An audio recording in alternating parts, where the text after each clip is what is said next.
Manalangin tayo. Panginoon, salamat. Napakabuti mo.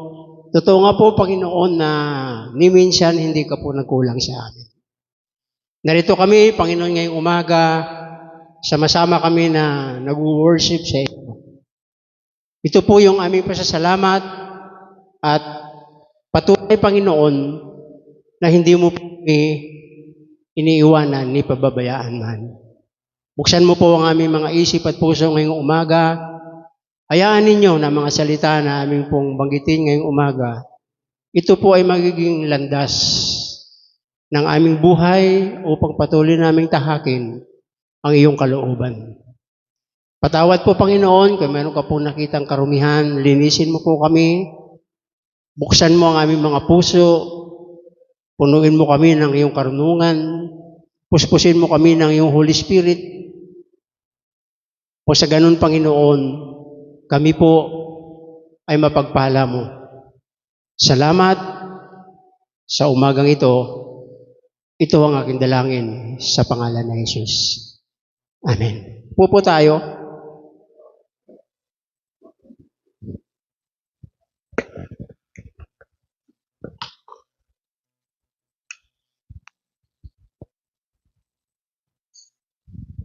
Magandang umaga. Nag-almusal na ba kayo? Sigurado kayo? Praise God. Isang palakpak sa Panginoon sa mga naka-almusal na. Yan, purihin ng Diyos. Purihin ng Panginoon.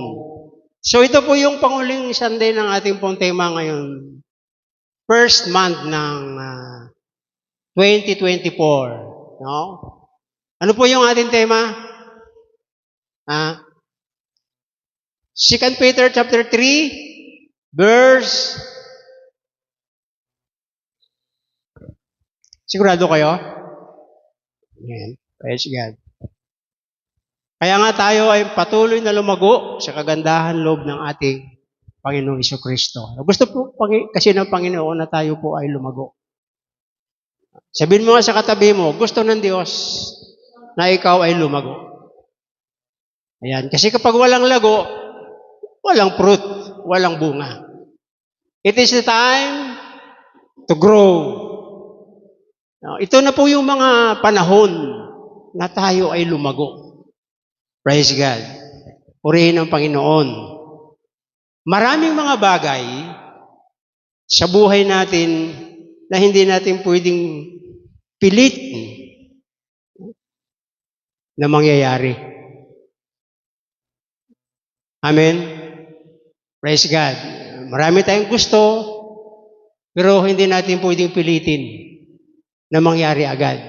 Kaya dapat idadaan natin ito sa tamang proseso. Para lumago.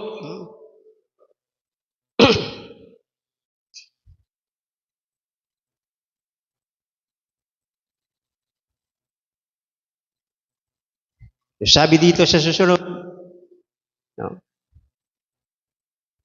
Alam ba natin na yung ating paglalago o kapag gusto nating lumago, mayroon tayong kakayanan upang gawin ito. Amen. Amen. Gusto mo bang lumago? Gawin mo. Kasi mayroon kang kakayanan upang gawin iyon. Praise God. Halaman.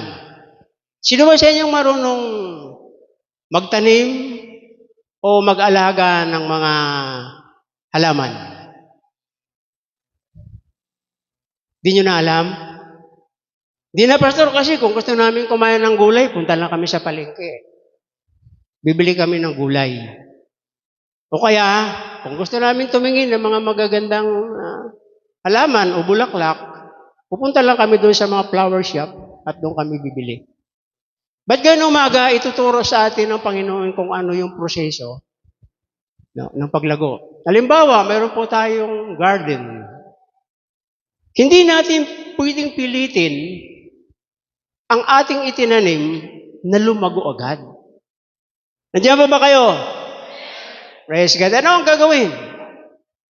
Dapat dinidiligan. Pangalawa, nilalagyan ng fertilizer. Pangatlo, inaalagaan. Praise God.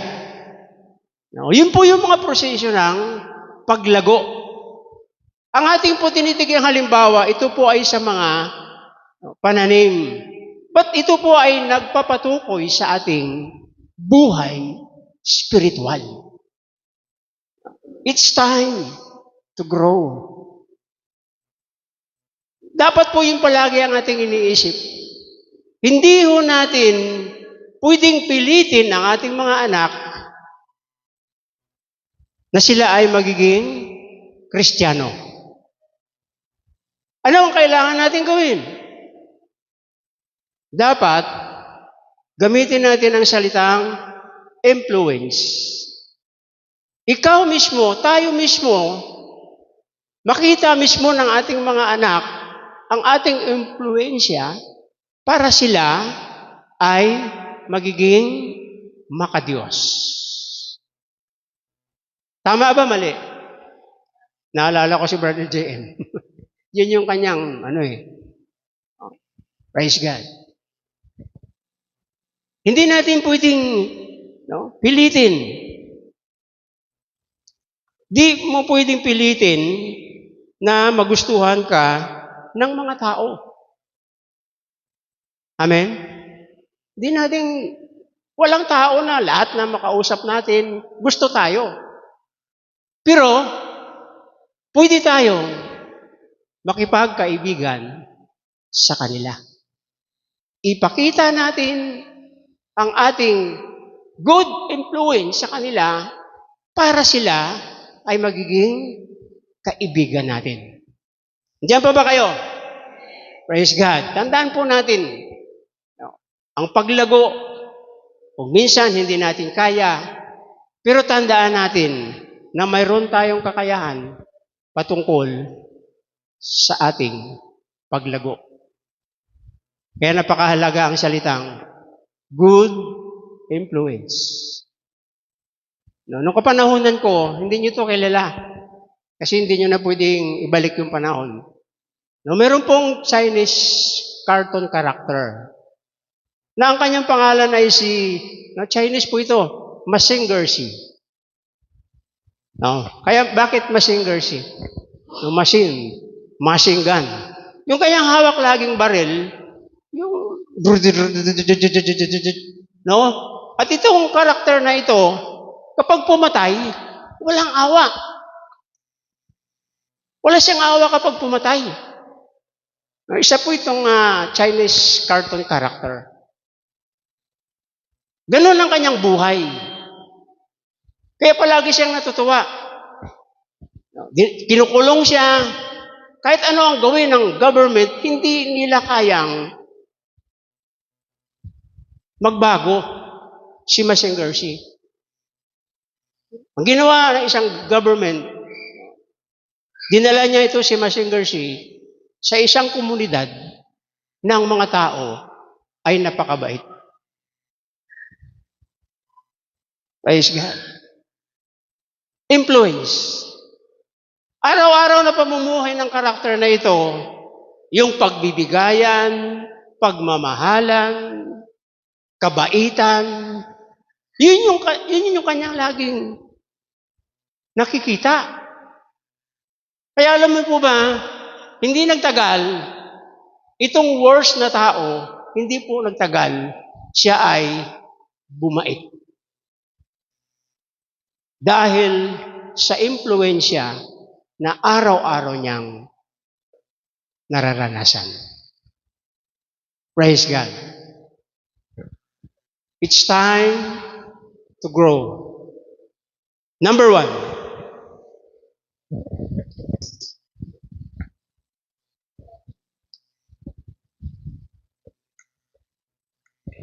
Study the Bible.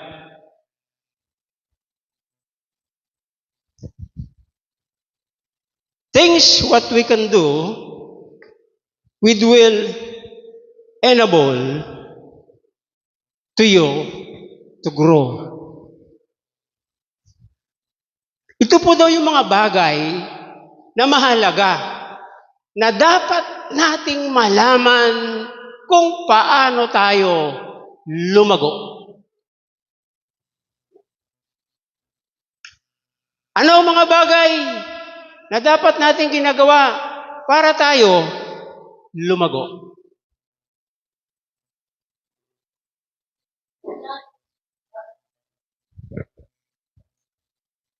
Study the Bible. Without learning, walang growing. Diyan pa ba kayo? No. Without learning, no growing. Pero kung palagi kang nag-aaral, no, palagi mo itong ginagawa, sigurado, ikaw ay mag-grow. Hindi natin pwedeng pilitin ang ating paglago na hindi tayo dumaan sa tamang proseso. First is reading Bible. Ang Bible ay isang spiritual na bagay upang tulungan tayo kung paano lumago ang ating spiritual. Ginamit ng Panginoon sa kanyang matalinhagang pagtuturo. Ginamit niya yung pinakamaliit na butil. Ano ito? Butil na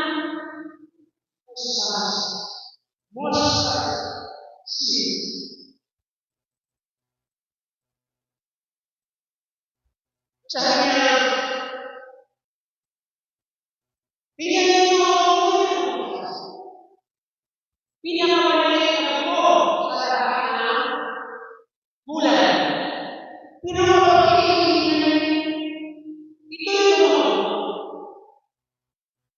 ito ay isang malaking puno at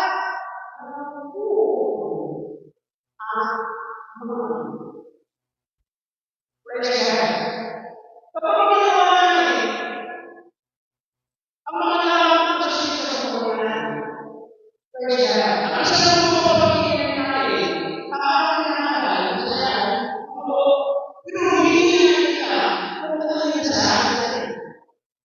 Amen. Yun yung spiritual natin buhay. Lagi natin nakikita ang mga mabulihan, ang mga naligaran ng bagay. Pero minsan hindi natin nakikita ang masasakit sa buhay. Ito ay pagkakabang ng ating spiritual. Ito na ang panahon na ikaw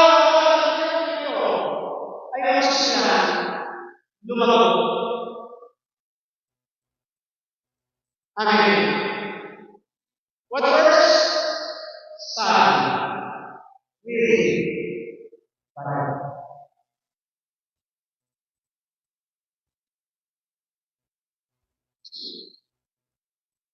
We have a purpose for our life. Meron tayong purpose. Kapag tayo magbasa ng Biblia,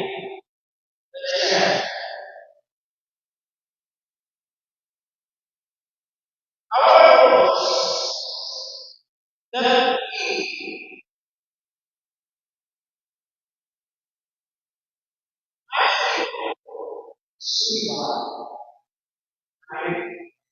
kapag nagsisimula tayo ng pagbumas ng ating masasito sa Biblia, nagsisimula ang ating buhay spiritual buo. Kaya hindi natin makikita ang Espiritu. Pero kapag ito ay ating ginagawa na ayon sa kalooban ng Panginoon, ang ating spiritual buhay ay at kapag ang malago ang ating spiritual buhay, pakita natin ang purpose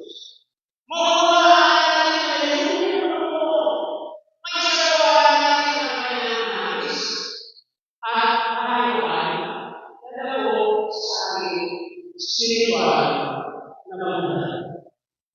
Ano ba? Our rules my rules spiritual. Rules sa kanya rules. Kapag nagpunta sa'yo, ayun araw, ay buhay. What is the rules of life? To worship. Worship is something. Pinupas, at susunod na mga pagkakaw, o susunod na lunis. Dapat bukas, malayo na tayo, pagkakaw, oros, tumalaga ka. Sa pamamagitan ng pagkakaw, ay spiritual na dalamdaman. At marami at ang nalalaman na ito, tayo ay nag-aaral at nagbabasa ng salita ng Diyos. Number 2, seek to learn one word. Ano ba yung ating hinahanap? At ano yung ating pagkakalan? Dapat pinahagay natin ito sa ating buhay. Ano yung dapat pagkakalan? Kung ano ay pinagkakalan, kung ano ay nababasa. Kasi ito ang utos ng Diyos. God's command. Isa lang tayo.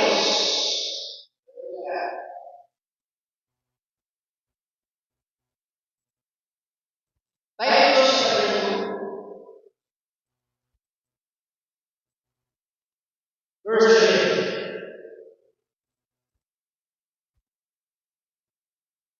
Sige, basahin natin.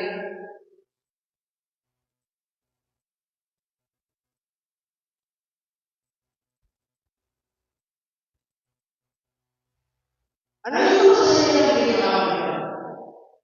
Hindi ko nakikaya na. Ano yung nakikaya? Yung kagandahan ng Diyos na nagdudulot ng kaligtasan sa lahat ng tao. First, ito ang nagtutulot sa ating upang nalimutan ang pagdulot ng buhay at damdamin na makalaman at upang makapabuhay tayo. Ngayon, na may pagpipigil, madamig, at harap-harap sa Diyos. Verse 3, habang pinagay natin ang kagilang araw ng ating kasasahan, ito ang pagbabalik ng ating kagilang Diyos na nagpapalitas ng Diyos. Nananatili tayo lahat. Kung naiinig na tayo, nababago tayo sa ating buhay, bilang sa Kristiyan, hindi mo dapat mananalig sa atin. Dahil tayo ng Kristiyan, binigyan tayo ng ating Espiritu na pagkakas. Kaya, lahat tayo ng mabasa, ating nagkakaat, sa salita ng Diyos, para lumago ang ating buhay spiritual. Besides God. Praise God. Sino na ating ito? Ang nababasa ng Biblia, araw. 1, 2, 3, 4, 5. Ano na?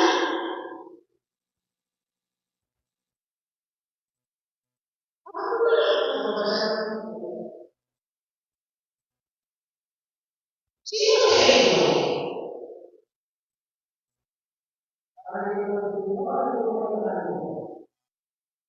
Kasi, kayo naman,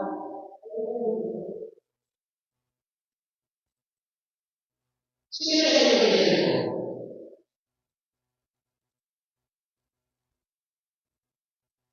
Kanina naman,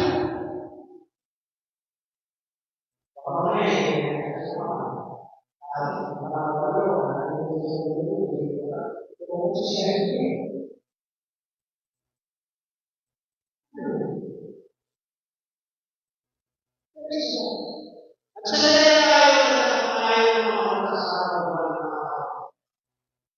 Pero kung tayo ng mga bagay, pagdating mo ko yung tayo, para tayo para tayo mag-iis na tayo na hindi na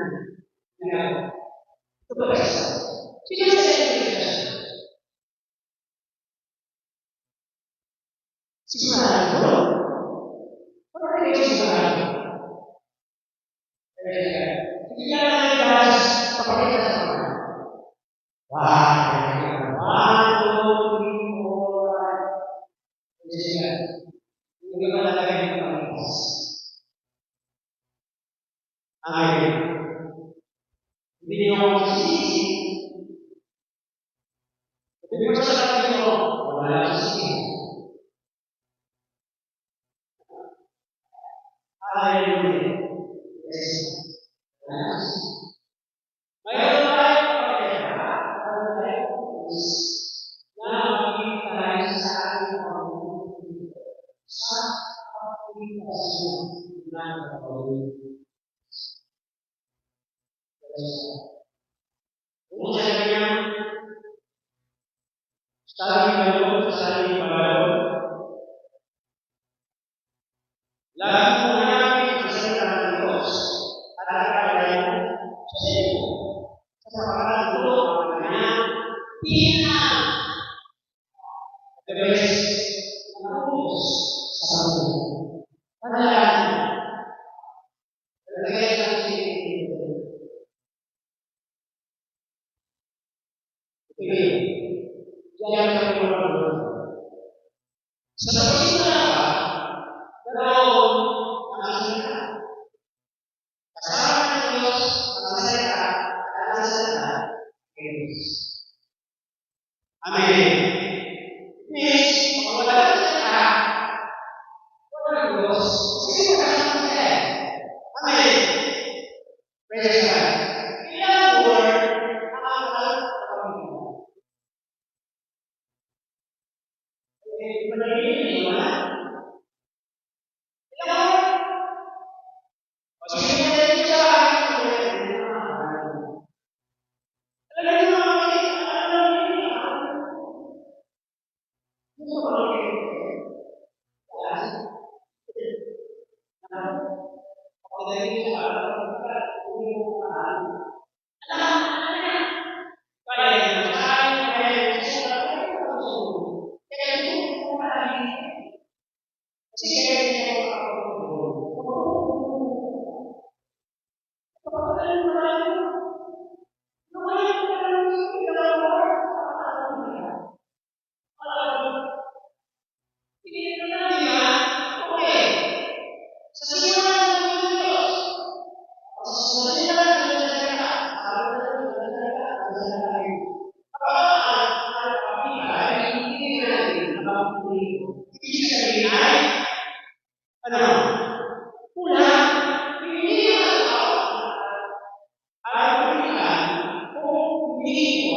kayo ba ay nabasa? Cellphone?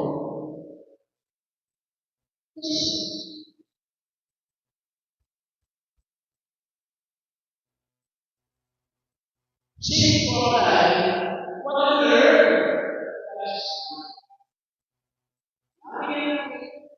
Gawin natin.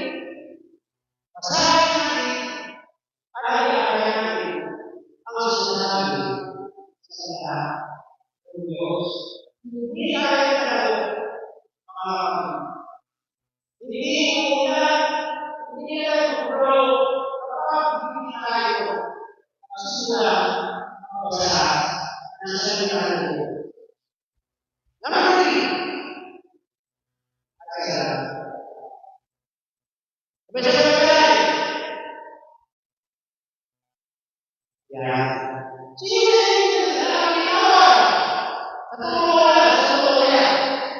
Delikado kapag nagsisimula ka dito sa Diyos.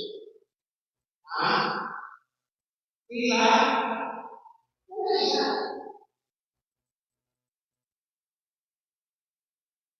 Sino?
tayo na ayaw pa natin.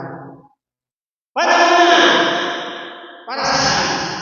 Para lumang. Amen.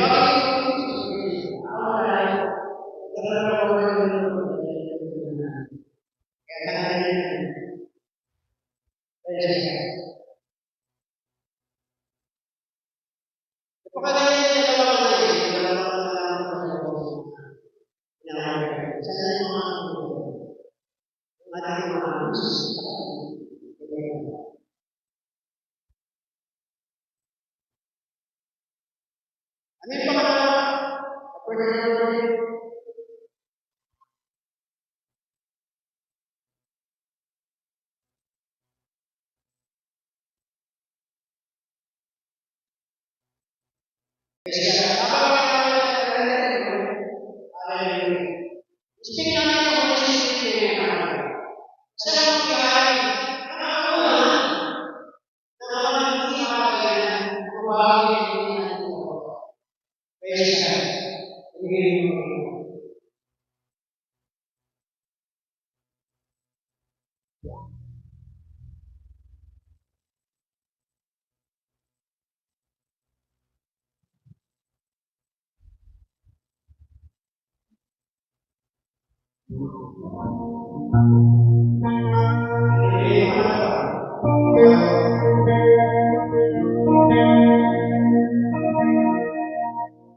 Wala na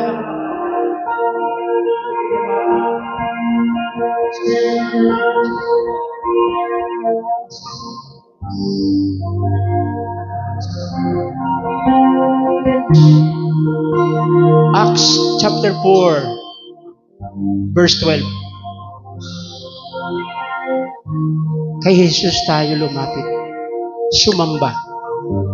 Purihin natin siya sa ating buhay. Mula ngayon at magpakailanman, palakpakan natin ang Diyos. Hallelujah! Purihin ang Panginoon. Praise God. Praise the Lord.